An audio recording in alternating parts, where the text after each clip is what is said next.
नमस्कार दोस्तों, welcome to Byju's government exam prep channel. दोस्तों, आज हम लोग डिस्कस करेंगे डेली करंट अफेयर में 23 अप्रैल 2021 के न्यूज़पेपर में से, जो कि आपके आगामी एग्जाम जैसे CHSL, combined graduate level, NTPC, Delhi police, CPO-SI and other state services exam, इन सभी के लिए यह लाभदायक सिद्ध होगी। तो आइए एक एक करके डिस्कस करते हैं आज के राष्ट्रीय मामलों में, यानी नेशनल अफेयर में। पहली खबर है, library will be built in all 2.5 lakh gram panchayat of country. यानी दोस्तों, आपको पता होना चाहिए भारत में 2.5 लाख ग्राम पंचायतों में केंद्र सरकार ने निर्णय लिया है कि सभी ग्राम पंचायतों में लाइब्रेरी स्थापित की जाएगी। यानी केंद्र सरकार देश के हर गांव में, the central government will connect the elderly हाउसवाइफ्स of every village in country with books to all those who drop out of studies. यानी जो लोग स्कूल को छोड़ दिए हैं, पढ़ाई छोड़ने को मजबूर है, उन लोगों के लिए यह लाइब्रेरी लाभदायक सिद्ध होगी। तो the government is going to build a library in all 2.5 lakh gram panchayat of countries. यानी भारत के सभी, यानी देश के सभी 2.5 लाख ग्राम पंचायतों में यह लाइब्रेरी बनाई जाएगी। अब देखिए, यहां पर दूसरा प्रश्न आप लोगों के सामने यह आएगा कि इसको बनाने की जिम्मेदारी सरकार ने किसको दी है। Who is responsible for this? तो नेशनल बुक ट्रस्ट, याद रखिएगा, नेशनल बुक ट्रस्ट, यानी the responsibility of this work has been given to the National Book Trust. याद हो जाएगा। अब इसमें महत्वपूर्ण बात है कि इसकी शुरुआत कहां से होगी, यानी this scheme is start from which state. तो यह अगला प्रश्न होगा। हरियाणा की 6200 ग्राम पंचायतों से यह स्टार्ट होगी और इसमें हर आयु वर्ग के लोगों के आधार पर किताब होगी। यानी बच्चों के लिए ढेर सारी कहानियां, पंचतंत्र की कहानियां, तो इस तरह से सभी ग्रुप के लोगों के लिए यह लाइब्रेरी लाभदायक सिद्ध होगी। और इस योजना को किसके तहत, किस अभियान के तहत शुरू किया गया है? तो यानी this scheme is being started under the national village Swaraj Abhiyan. ये भी देखिए, इसमें 4 पॉइंट निकल कर आ रहे हैं। तो इन 4 बिंदुओं को याद रखिएगा, आपके एग्जामिनेशन पॉइंट ऑफ व्यू से यह हेल्प कर सकते हैं। और दोस्तों, इसी लाइब्रेरी को आने वाले दिनों में डिजिटल लाइब्रेरी में भी उपलब्ध कराया जाएगा। सरकार की ऐसी मंशा है। यानी लाइब्रेरी में किताबें तो रखी ही जाएंगी, इसके साथ साथ ऑनलाइन पढ़ने की भी सुविधा मिलेगी। तो ये बहुत ही महत्वाकांक्षी योजना है सरकार की। और जैसा कि आप लोगों को पता है, पंचायती राज व्यवस्था का शिल्पकार किसे कहा जाता है? तो बलवंत राय मेहता को कहा जाता है। भारत में सर्वप्रथम पंचायती राज व्यवस्था कब स्टार्ट हुई थी? 2 अक्टूबर 1959 को राजस्थान के नागौर जिले से स्टार्ट हुई थी। दोस्तों, इससे संबंधित जो कमेटियों का गठन किया गया था, जैसे बलवंत राय मेहता कमेटी 1956 में, इसी तरह से 1977 में याद रखना अशोक मेहता कमेटी का गठन किया गया था।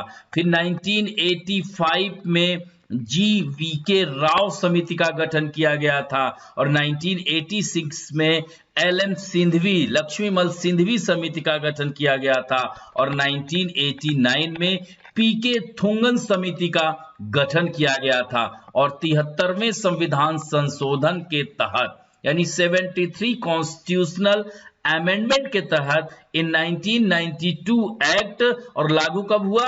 24 अप्रैल 1993, 1993 से पंचायती राज व्यवस्था को संविधान के अनुच्छेद 243 से लेकर के, यानी ABCD करके यह जोड़ा गया, यानी पार्ट 9 में इसे जोड़ा गया। और दोस्तों, याद रखेंगे, इसे संविधान की किस शेड्यूल में डाला गया था? 11th शेड्यूल में डाला गया था। ये सारे पॉइंट हैं, ध्यान रखेंगे, आपके परीक्षा के दृष्टिकोण से यह लाभदायक सिद्ध हो सकते हैं।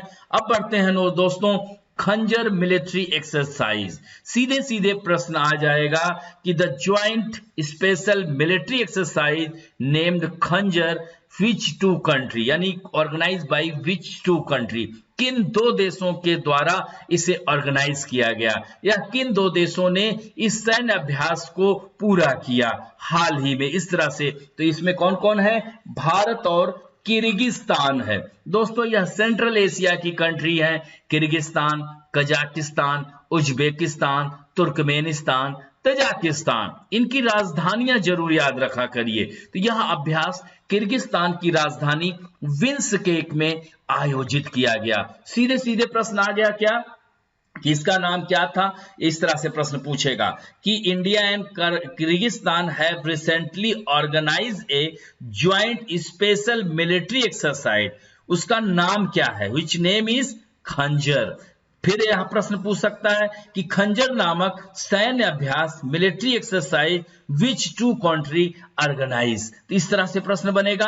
और तीसरा प्रश्न कैसे बनेगा कि यह कहां आयोजित किया गया, भारत में कि किर्गिस्तान में कि इंडियन ओशियन में, ऐसे भी बच सकता है। तो राजधानी बिश्केक में आयोजित किया गया और यह 2 सप्ताह के लिए आयोजित किया गया था। और यह किस पर फोकस था, यानी मेन फोकस इसका एम क्या था?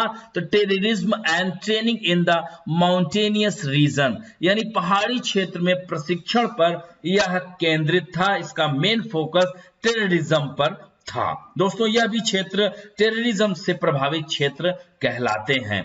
दोस्तों खंजर अभ्यास भारत और किर्गिस्तान के बीच प्रतिवर्ष 2011 से ही आयोजित किया जा रहा है और किर्गिस्तान को 1991 में एक स्वतंत्र राष्ट्र के रूप में अस्तित्व में आया था। और तभी से इंडिया एंड किर्गिस्तान कह सकते हैं cordial bilateral relation between India and Kyrgyzstan are very good. कह सकते हैं कि इन दोनों के बीच बहुत ही अच्छे संबंध, सौहार्दपूर्ण संबंध बने हुए हैं। कब से? इसके उदय के समय से, इसके एग्जिस्टेंस से ही। In 1992, India was the first country to establish diplomatic relations with Kyrgyzstan. यानी भारत ऐसा पहला देश था किर्गिस्तान की उत्पत्ति के बाद राजनयिक संबंध स्थापित करने वाला। ये भी पॉइंट याद रखिएगा। In 2018 India and Kyrgyzstan sign 4 agreement in which one related to promoting defense cooperation and conducting annual joint military exercise। यहां पर थोड़ा मानचित्र में आइए देख लेते हैं। तो ये हमारा भारत है, यह भारत के पास में ही पड़ता है। ये देख रहे हैं ना किर्गिस्तान, इसकी राजधानी बिश्केक है। इधर चाइना को भी स्पर्श कर रहा है जिसकी राजधानी बीजिंग है। इधर कजाकिस्तान है, इसकी राजधानी नजरबायेव नूर सुल्तान है। और उज्बेकिस्तान जहां पर हमारे पूर्व प्रधानमंत्री लाल बहादुर शास्त्री की डेथ हुई थी, यहां ताशकंद इसकी राजधानी है। इसी तरह से तुर्कमेनिस्तान है, इसकी राजधानी अशखाबाद है। और तजाकिस्तान है, इसकी कैपिटल दुशांबे है। यहीं पर अफगानिस्तान भी है, काबुल है, पाकिस्तान है, इस्लामाबाद है और हमारा भारत तो है ही। और मंगोलिया भी है, इसकी कैपिटल है उलान बटोर, याद रखेंगे। और रसिया है, इसकी कैपिटल है मॉस्को, जो कि which is situated in Europe region. इसीलिए रशिया को क्या कहा जाता है? कॉन्टिनेंट, इसको कंट्री ऑफ 2 कॉन्टिनेंट कहा जाता है, 2 महाद्वीपों का देश कहा जाता है। यहीं बगल में ईरान भी है, इसको भी लगे हाथ जान लीजिए। इसकी कैपिटल तेहरान है। और विश्व की सबसे बड़ी लेक कैस्पियन सागर झील भी यहीं स्थित है, जो कि रूस को स्पर्श करती है, ईरान को करती है, अजरबैजान को करती है, कजाकिस्तान को करती है और तुर्कमेनिस्तान को करती है। RAKIT याद रखना, रूस, Azerbaijan, Kazakhstan, Iran and Turkmenistan. Next है इंटरनेशनल अफेयर्स में हम बात करेंगे NASA made breathable oxygen on Mars. दोस्तों ये बहुत ही अच्छी खबर आ रही है। मार्स ग्रह, अगर हम बात करें सोलर सिस्टम में, तो यह सोलर सिस्टम में यह सन है, सबसे क्लोजेस्ट जो कह सकते हैं प्लेनेट है Mercury, then Venus and Earth, Mars, Jupiter. तो यहां पर मार्स पर जो है याद रखिएगा अमेरिकी अंतरिक्ष एजेंसी नासा के परसिवरेंस रोवर ने मंगल ग्रह पर उस वक्त ये हिस्ट्री बना दिया जिसने लाल ग्रह, इसको रेड प्लैनेट भी कहते हैं, लाल ग्रह के वायुमंडल से CO2 को शुद्ध करके, यानी कह सकते हैं कि रेड प्लैनेट से atmosphere and converted into breathable oxygen, सांस लेने योग्य ऑक्सीजन में बदल दिया। किसे? कार्बन डाइऑक्साइड को। और नासा ने ऐसा बताया है कि this is the first time that this success has been achieved on any other planet, यानी कह सकते हैं कि यह किसी दूसरे ग्रह पर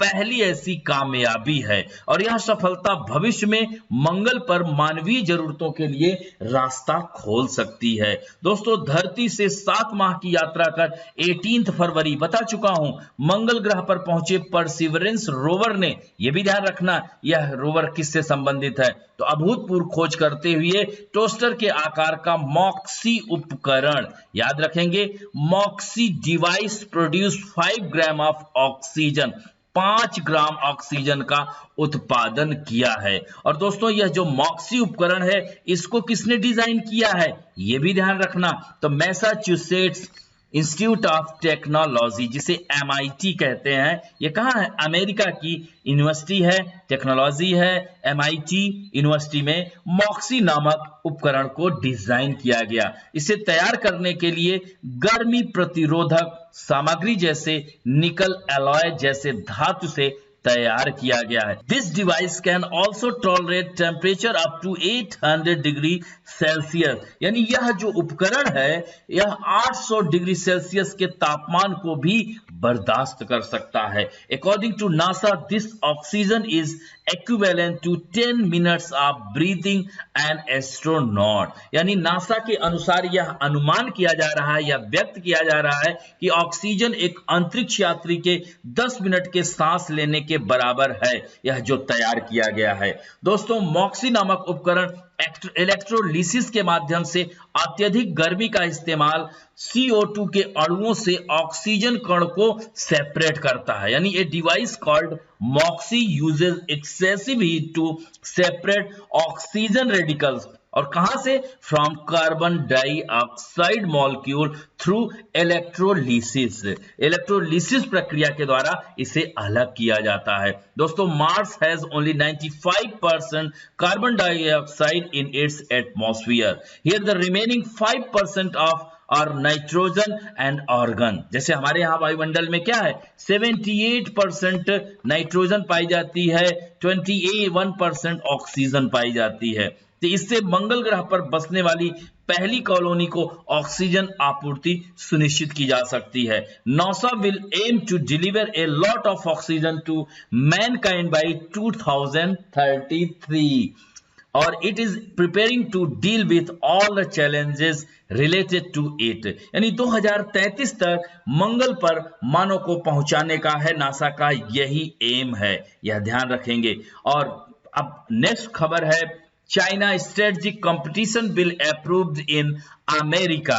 दोस्तों, आप जैसा कि जानते हैं कि चाइना के ऊपर चारों ओर से दबाव बनाने की कोशिश की जा रही है, चाहे वह कूटनीतिक हो, चाहे वह राजनीतिक हो, चाहे वह पॉलिटिकल प्रेशर हो, चाहे वह डिप्लोमेटिक प्रेशर हो, चाहे वह इकोनॉमिकल प्रेशर हो। तो इस तरह से ये powerful committee of the US senate has strongly approved the China strategic competition bill. दोस्तों, कंपटीशन बिल का जोरदार समर्थन करते हुए अमेरिका की सीनेट ने मंजूरी दे दी है। इस तरह से अब अमेरिका चीन के खिलाफ और अपनी महत्वपूर्ण कह सकते हैं जो गतिविधियां हैं उसको तेज कर देगा। और इस तरह से यह भारत के लिए, अब यहां पर इस खबर को लेने का मकसद क्या है, सबसे इंपॉर्टेंट यह है कि इंडिया के पॉइंट ऑफ व्यू से देखा जाए तो बहुत ही हेल्पफुल होगा यह स्ट्रेटेजिक कंपटीशन बिल। क्यों? क्योंकि क्वाड समूह का समर्थन देने के साथ साथ अन्य बातों तथा भारत के साथ सुरक्षा संबंधों को बढ़ाने का समर्थन किया गया है इस बिल में। इसके साथ साथ अमेरिका भारत का कूटनीतिक सहयोग भी करेगा चाइना को पटकनी देने के लिए। तो यह जो क्वाड ग्रुप है, known as the Quadrilateral Security Dialogue, include the United State, India, Australia and Japan. यह चारों देश हैं जो क्वाड समूह के अंतर्गत आते हैं। इन 2007 इस क्वाड की स्थापना हुई थी। चारों सदस्य राष्ट्रों के प्रतिनिधि समय समय पर मिलते रहते हैं, जैसा कि पिछले महीने हम लोगों ने न्यूज में पढ़ा था। यानी top leader of 4 countries attend the historic summit organized by President Joseph Biden last month। और दोस्तों, according to this bilateral bill, the US reaffirmed its commitment to a broad global strategic partnership with India and further strengthen bilateral defense consultation and cooperation with the country। इस तरह से भारत को और मजबूती मिलेगी। तो इस तरह से यह चाइना का जो स्ट्रेटेजिक बिल है, प्रतिस्पर्धा बिल है, यह भारत के दृष्टिकोण से बहुत ही इंपॉर्टेंट है, ये भी ध्यान रखेंगे। अब बढ़ते हैं दोस्तों, various national and international personality in news में हम बात करेंगे। वाशिंगटन सुंदर का नाम तो सुना होगा, और देवदत्त पड्डीकल, कल ही उन्होंने शतक मारा है। तो becomes Puma's brand ambassador. Global sport wear brand Puma का नाम तो सुना होगा, ने क्रिकेटर वाशिंगटन सुंदर और देवीदत्त पड्डीकल को लंबी अवधि के लिए एंडोर्समेंट समझौते पर हस्ताक्षर किए हैं। Puma India has recently announced it's partnership with royal Challengers Bengaluru. और दोस्तों, यह दोनों कंपनी ब्रांड एम्बेसडर के रोस्टर में शामिल होंगी, और इनमें जिसमें भारतीय कप्तान Virat Kohli, wicket keeper KL Rahul, महिला राष्ट्रीय क्रिकेटर सुषमा वर्मा और अनुभवी क्रिकेटर युवराज सिंह भी शामिल हैं। इनके नाम भी पूछ लेगा कि निम्नलिखित में से कौन पूमा से संबंधित नहीं है, जो ब्रांड एम्बेसडर नहीं रहा, इस तरह से भी प्रश्न बनेगा। यह फैक्ट है, इसे ध्यान रखेंगे।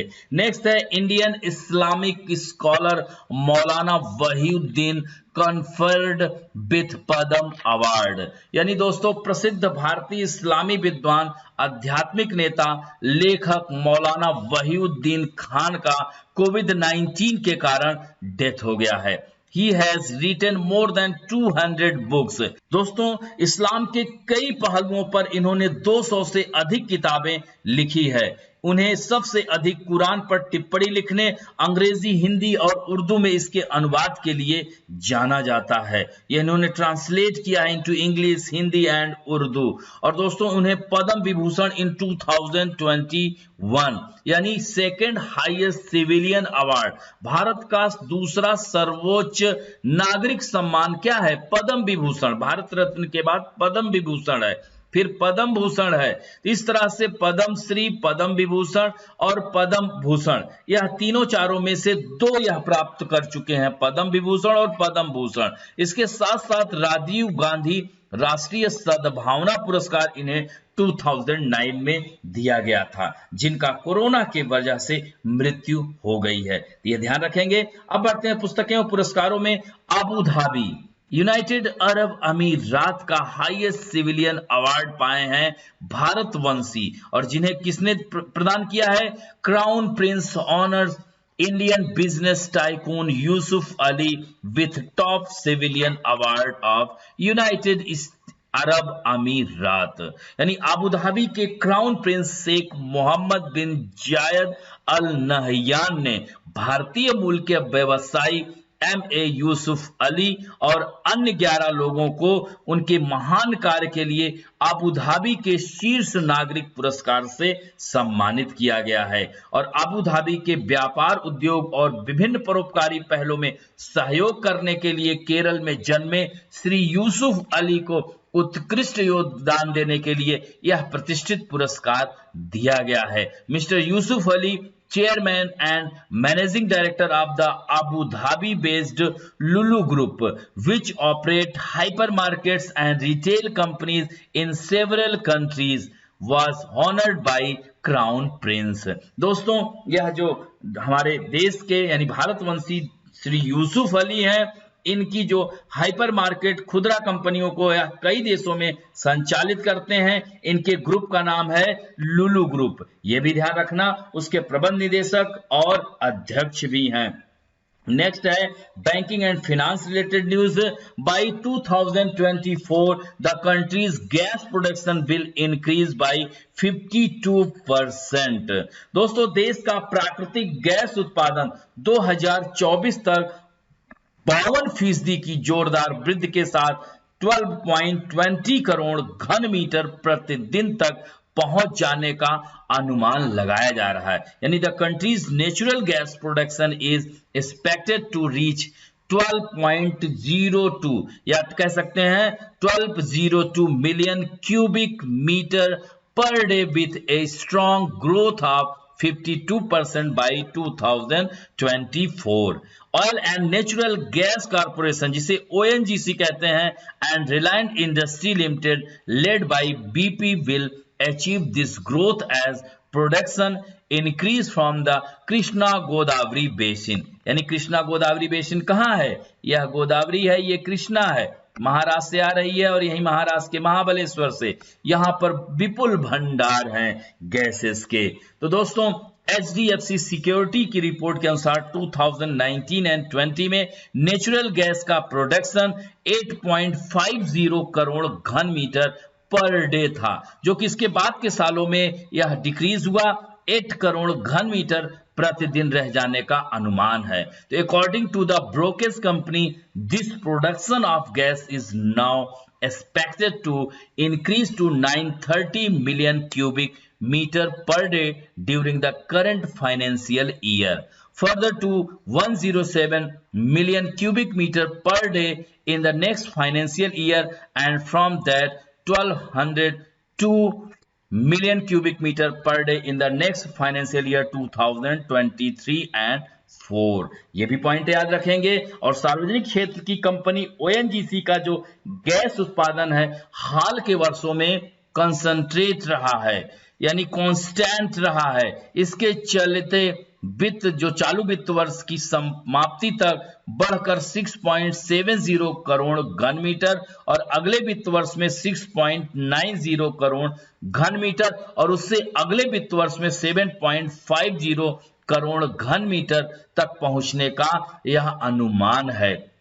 एट द सेम टाइम वहीं निजी क्षेत्र की कंपनी रिलायंस BP का संयुक्त गठजोड़ का उत्पादन पिछले साल दिसंबर में नए गैस क्षेत्रों से शुरू हुआ है। तो यह भी पॉइंट याद रखेंगे दोस्तों। और वर्ष 2020-21 में उसका जो गैस उत्पादन 1.10 करोड़ घन मीटर प्रतिदिन रहा, किसका? रिलायंस का। एंड 2023-24 तक यह बढ़कर 3.80 करोड़ घन मीटर प्रतिदिन तक पहुंचने का यह अनुमान एक्सपेक्टेड है। ये ध्यान रखेंगे, अनुमान लगाया गया है। तो HDFC सिक्योरिटी ने देश में गैस की मांग 2020 एंड 21 के 15.38 करोड़ घन मीटर से बढ़कर 2023-24 में 21.55 करोड़ घन मीटर तक पहुंचने का अनुमान लगाया है। यानी देख रहे हैं उत्पादन कितना होगा?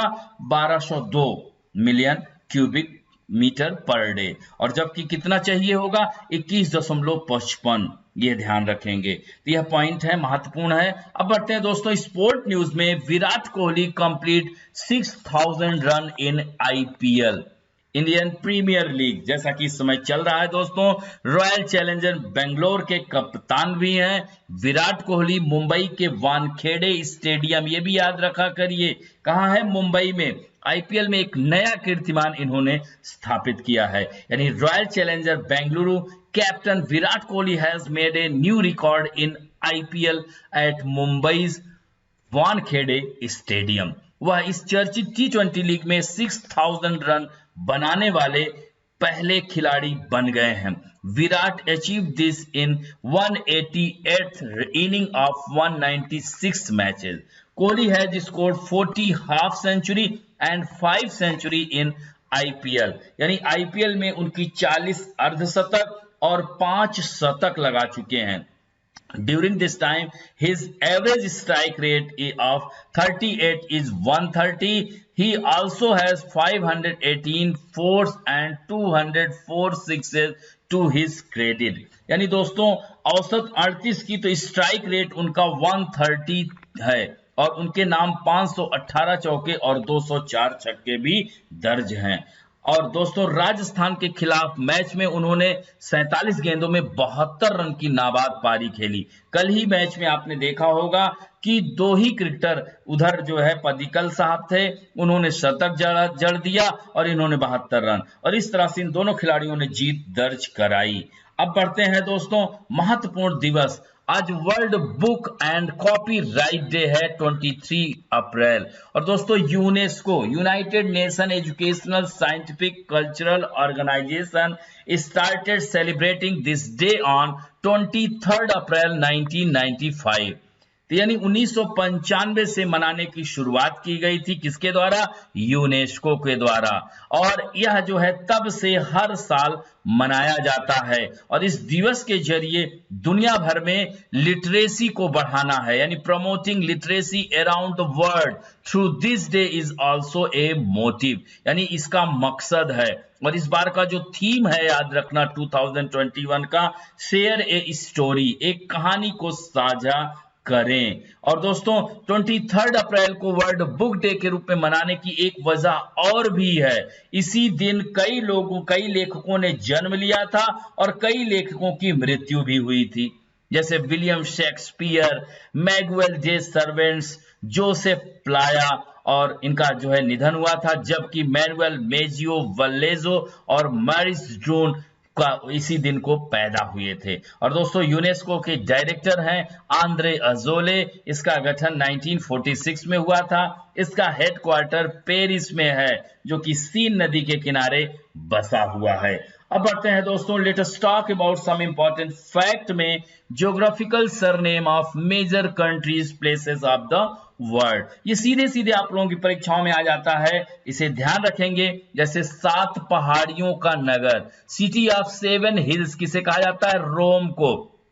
और ये कहाँ है?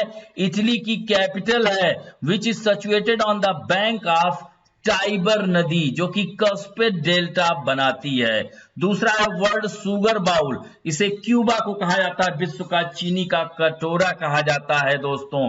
और क्यूबा जो है कहां पर है? कैरेबियन सागर में अवस्थित है। इसके उत्तर में मैक्सिको की खाड़ी यानी फ्लोरिडा जल संधि के द्वारा यह अमेरिका से अलग होता है। यहां पर फिदल कास्त्रो का शासन हुआ करता था, फिर उसके बाद उनके भाई राउल कास्त्रो आए और उसके बाद अब नए राष्ट्रपति, जैसा कि कल हमने बताया था। इसी तरह से ग्रेनाइट सिटी एवरडीन को कहा जाता है Scotland. It is part of Great Britain, यानी ग्रेट ब्रिटेन यूनाइटेड किंगडम में अंतर समझ में आ रहा होगा। Great Britain England, Wales and Scotland को कहा जाता है, जबकि United Kingdom Great Britain and उत्तरी आयरलैंड को कहा जाता है। और दक्षिण का ब्रिटेन न्यूजीलैंड को कहा जाता है, जिसकी कैपिटल वेलिंगटन है। इसी तरह से फॉरबिडन सिटी ल्हासा को कहा जाता है, तिब्बत में अवस्थित है, उसकी राजधानी है। इसी तरह से आंसुओं का द्वार बाबेल मंडेव जल संधि को कहा जाता है। बाबेल मंडेव जल संधि यमन और जिबूती को अलग करता है, तो लाल सागर और अदन की खाड़ी को जोड़ता है और इसे ही आंसुओं का द्वार कहा जाता है। जब दोनों लहरें टकराती हैं तो फुहार जैसी होता है। यही कारण है कि यमन में मोका कॉफी का उत्पादन होता है, मोचा सुना होगा। और मोतियों का द्वीप बहरीन को कहा जाता है, जिसकी राजधानी मनामा है, यह भी गल्फ कंट्री है। City of golden gate San Francisco को कहा जाता है, अमेरिका के कैलिफोर्निया प्रांत में है। लैंड ऑफ केक्स स्कॉटलैंड को कहा जाता है और भारत का मसालों का बगीचा केरल को कहा जाता है। दोस्तों यहीं पर एक बात मैं कल स्लिप कर गया था, इसके लिए क्षमा चाहता हूं, इसको ठीक कर लीजिएगा। जैसे हमने कल बताया था पृथ्वी की आंतरिक संरचना में, तो यह ऊपरी भाग क्या है? क्रस्ट बताया था। तो इसको हम लोग 2 भागों में बांटते हैं, अपर क्रस्ट और लोअर क्रस्ट। तो अपर क्रस्ट और लोअर क्रस्ट को जो अलग करती है उस असंबद्धता का नाम है कोनार्ड। याद रखेंगे दोस्तों, हमसे लेमैन हो गया था। और लास्ट में हमने यहां पर बताया था अपर कोर और लोअर कोर, यानी कोर जो अंतिम है, जैसे बीच में मेंटल है, वो सही बताया था। यहां पर ये दोनों में कंफ्यूजन थोड़ा सा जल्दी जल्दी में स्लिप कर गया था, इसके लिए क्षमा चाहता हूं, आई एम सो सॉरी। अब हम बात करते हैं, तो यहां ध्यान रखना ये कोनार्ड होगा, यहां पर उसको लेमैन कर लीजिएगा। ध्यान रखेंगे, लेमैन डिसकंटिन्यूटी, जो कि आंतरिक कोर और बाह्य कोर को अलग करती है। इसी तरह से अपर मेंटल लोअर मेंटल को अलग करती है रिपीटेड अशांतत्य, और लोअर, अब यहां पर देख रहे हैं ना, लोअर क्रस्ट और अपर मेंटल को मोहो, और इसी तरह से लोअर मेंटल और अपर कोर को अलग करती है गुटेनबर्ग। ये पांचों डिसकंटिन्यूटी याद रखिएगा।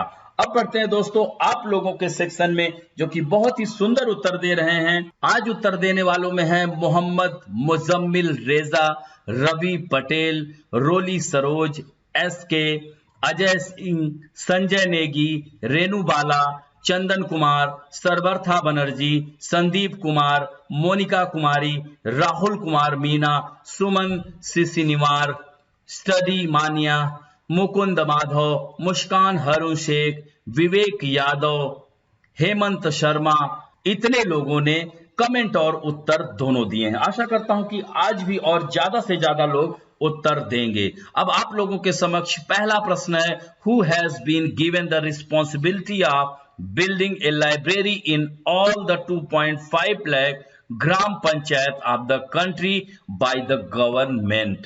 साहित्य, भारतीय साहित्य भवन को जिम्मेदारी दी गई है, या नेशनल बुक ट्रस्ट को दी गई है, या राष्ट्रीय साहित्य अकादमी को दी गई है, या इनमें से कोई नहीं।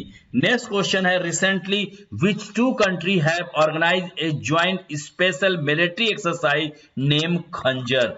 जो है इसका खंजर का आयोजन किन दो देशों ने किया है, और कौन कौन? अमेरिका और भारत, भारत और ऑस्ट्रेलिया, भारत और किर्गिस्तान, और भारत और कजाकिस्तान। नेक्स्ट क्वेश्चन है, the perseverance rover of the US space agency NASA has purified carbon dioxide from which planets atmosphere and converted it into breathable oxygen. यानी अमेरिकी अंतरिक्ष एजेंसी नासा के परसिवरेंस रोवर ने किस ग्रह के वायुमंडल से कार्बन डाइऑक्साइड को शुद्ध करके सांस लेने योग्य ऑक्सीजन में बदल दिया है? जुपिटर, सैटर्न, मार्स या वीनस। एंड नेक्स्ट क्वेश्चन है, recently the parliament of which country has approved the China strategic competition bill? America, Australia, Britain या रसिया। नेक्स्ट क्वेश्चन है, Maulana Wahiduddin Khan who has recently passed away due to corona has not receive which of the following honour. यानी मौलाना वहीउद्दीन खान को निम्नलिखित में से कौन सा सम्मान नहीं मिला है जिनका हाल ही में कोरोना के कारण निधन हो गया? पद्म भूषण, पद्म विभूषण, राजीव गांधी राष्ट्रीय सद्भावना पुरस्कार या पद्म श्री। नेक्स्ट क्वेश्चन है, who among the following have been chosen as the brand ambassadors of Puma. निम्नलिखित में से किसे पूमा का ब्रांड एम्बेसडर के रूप में चुना गया है? वाशिंगटन सुंदर, देवदत्त पडिक्कल, अजिंक्य रहाणे या वाशिंगटन सुंदर और देवदत्त पडिक्कल। इन्हीं में से आपको बताना है। नेक्स्ट क्वेश्चन है, recently Indian businessman M.A. Yusuf Ali has been awarded the top civilian award of which country? किस देश का सिविल नागरिक पुरस्कार से सम्मानित किया गया है भारतीय मूल के व्यवसायी M.A. यूसुफ अली को? ओमान, संयुक्त अरब अमीरात, सऊदी अरब या कतर। एंड नेक्स्ट क्वेश्चन है, who has become the first and only player to score 6000 runs in the famous T20 league? Rohit Sharma, Virat Kohli, KL Rahul या MS Dhoni. And next question है, world book day is being celebrated from which year onward? विश्व पुस्तक दिवस कब से मनाया जा रहा है, किस वर्ष से मनाया जा रहा है? 1990, 1992, 1995 या 1996? Next question and last question is, which country is known by the surname of south of Britain? दक्षिण का ब्रिटेन के उपनाम से किस देश को जाना जाता है? ऑस्ट्रेलिया, न्यूजीलैंड, तस्मानिया या पापुआ न्यू गिनिया? तो इस तरह से इन 10 क्वेश्चंस के आंसर जरूर दीजिएगा। आशा करता हूं कि आज का वीडियो आप लोगों को अच्छा लगेगा। यदि दोस्तों अच्छा लगे तो please like, share, subscribe and bell icon दबाना ना भूलें। थैंक यू दोस्तों।